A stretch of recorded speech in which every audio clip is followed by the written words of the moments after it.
how to recover deleted Facebook messages. Hey everyone, welcome back to the channel. If you are new here, don't forget to hit the subscribe button and turn on the notification bell to not miss any updates. Today I'm going to show you how to recover any of your previously deleted Facebook messages. If you have ever lost an important conversation, you're in the right place. So let's dive right in. Open up your Messenger. And then first, let's check if the messages are archived. Sometimes when you accidentally delete a conversation, you might have just archived it instead.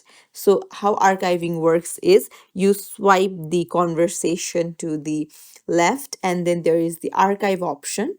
So if you have done this, you can go to the menu on the bottom right corner of the screen and then you will see the archive option, and here you'll find all of your archived messages. So you can just swipe left again and then tap on unarchive. So if you didn't archive the message and they are completely deleted, then it's kind of impossible to recover it. So I hope there is a solution somewhere. I will make more videos on it. So if you found this tutorial helpful, don't forget to like and subscribe to our channel for more tips and tricks. Thank you for watching.